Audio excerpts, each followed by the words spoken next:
Good morning students, welcome to the Elite session. Today in this video we will see class 10 ICSE poem The Glove and the Lions by Leigh Hunt, which has been taken from a book Treasure Chest. So very first line what it says, King Francis was a hearty king and loved a royal sport. तो king Francis के बारे में introduce किया गया है. King Francis एक hearty king थे, means वो काफ़ी ज़्यादा एनर्जेटिक, पावरफुल और लाइवली थे. और किसी भी तरह का रॉयल स्पोर्टिंग इवेंट्स हो गया, गेम्स हो गया, किंग फ्रांसिस के लिए ये इन्जॉयमेंट का पार्ट था. So one day as his lions fought sat looking on the court. तो what happened, one day King Francis ने क्या ऑब्जर्व किया कि उनका खुद का लायंस फाइटिंग पिट में किस तरीके से फर्स्टली और फ्रोसियसली आपस में फाइट कर रहे हैं, काफ़ी ज़्यादा एंग्री वे में, डिस्ट्रक्टिव वे में, अपने एरिना में, अपने इनक्लोज्ड कोर्ट में. तो ये लाइंस एक्चुअली क्या रिवील्स करता है कि किंग ने लायन को किसी वायोलेंट स्पोर्ट के लिए या किसी स्पेक्टिकल्स, किसी सर्कस के लिए रखा था. And he was sitting safely above, वो अपने सेफ प्लेस पर बैठकर ये पावरफुल बीस्ट का फाइटिंग को एंजॉय करते हैं. The nobles filled the benches and the ladies in their pride. और ये जो एरिना था that was filled with nobles and aristocrats. They all were sitting in raised benches above the fighting pit. तो जो fighting पिट था जहाँ पे Lions का फाइट हो रहा था, उससे थोड़े डिस्टेंस में रेस्ड बेंचेस लगे हुए थे जहाँ पे सारे नॉबल्स, सारे एरिस्टोक्रेट्स बैठे हुए थे, वो लोग भी इंजॉय कर रहे थे. And the ladies in their pride, and there were also elegant ladies. सारी ब्यूटिफुल लेडीज, एलिगेंट लेडीज थी. They all were dressed in their finest most beautiful gowns and jewels. इन्होंने काफ़ी ज़्यादा ब्यूटीफुल अट्रैक्टिव ज्वेल्स और gowns पहन रखा था. And they all were also exhibiting their status and pride. और ये इस तरह से अपने स्टेटस को, अपने प्राइड को शो कर रही थी.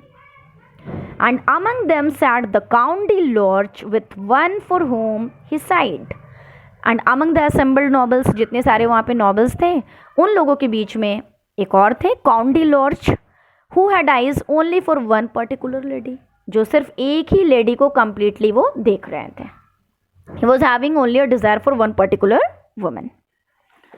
Then next, and truly it was a gallant thing to see that crowning show.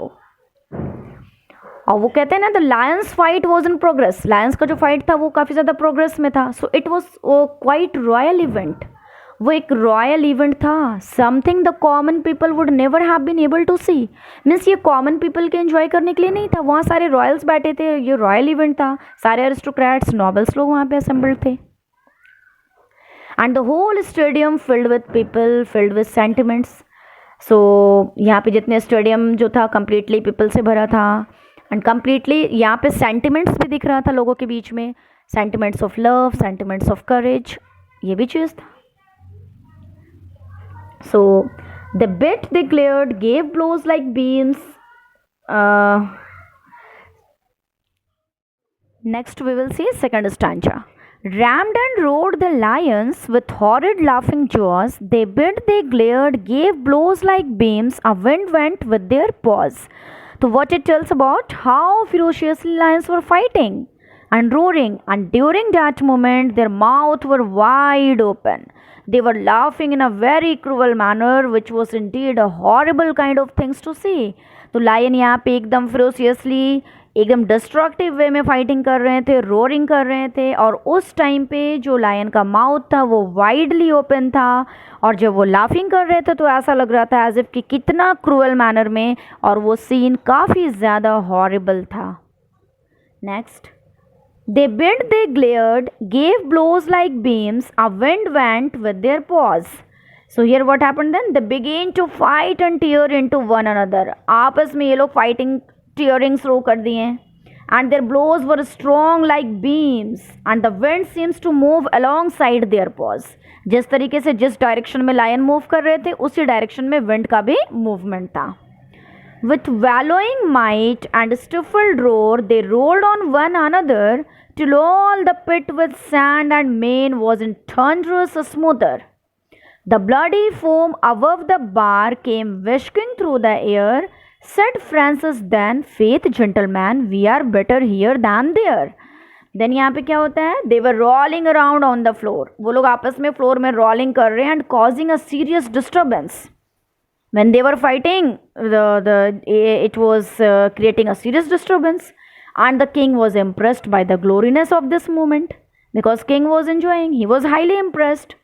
So he was completely sitting at a safe place, but he was able to experience the bloody foam that comes rushing through the air.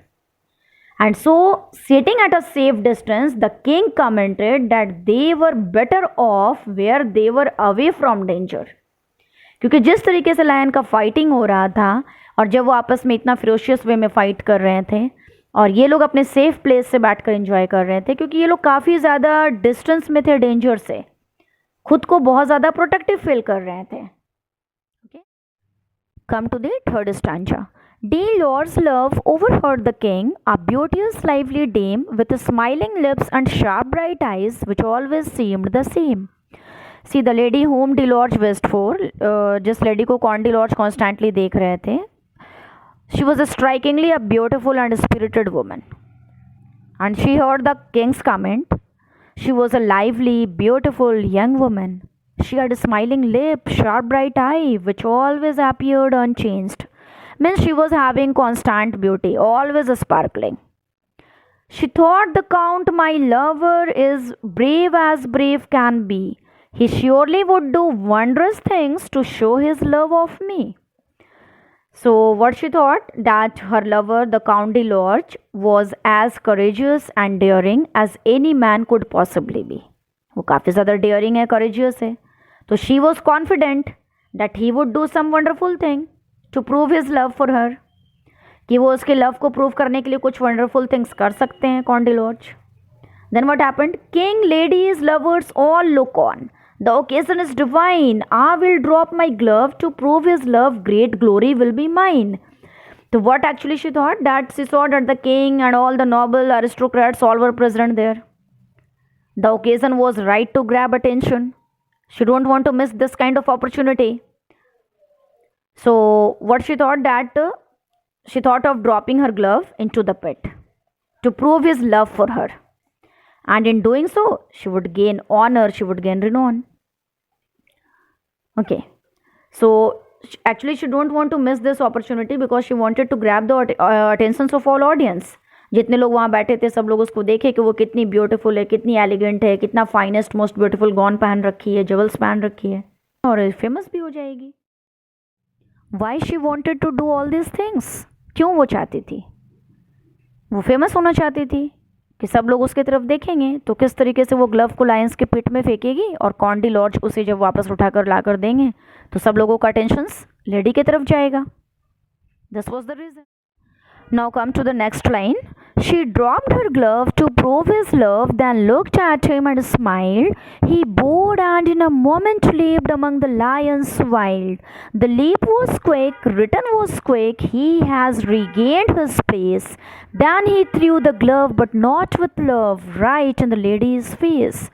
By God, said Francis, rightly done, and he rose from where he sat. No love, quoth he, but vanity sets love a task like that. So what happened here? She dropped her glove and then looked at him and smiled. तो यहाँ पे जो ये कॉन्डिलॉर्स थे, lady का intention तो वो समझ चुके थे. Then what he did? Delorge bowed to her as respect, and as a mark of obedience he jumped into the arena. उसने एरिना में कूद गया ग्लव को लेने के लिए. His movement of jumping into the arena, getting the glove and coming out was too quick for the lions to react. उसने arena में जितने स्पीडली वो जंप किया और जंप करके ग्लव को पिक करते हुए वो वहाँ से बाहर आ गए. इट वॉज सो फास्ट, वो इतना स्पीडली उन्होंने ये एक्शंस लिया कि लायंस उन पर रिएक्ट कर ही नहीं पाया. But Delorge was not amused by this gesture.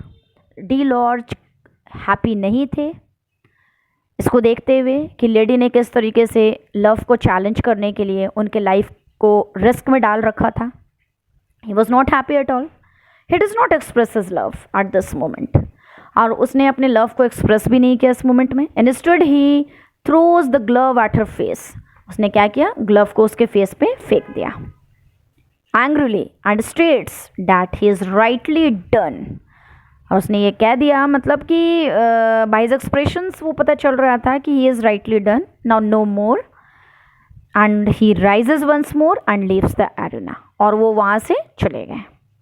King Francis commented that his act was justified because no true lover will ever put the beloved's life in danger. So it was the woman's pride in her beauty which made her set such a dangerous task for her lover.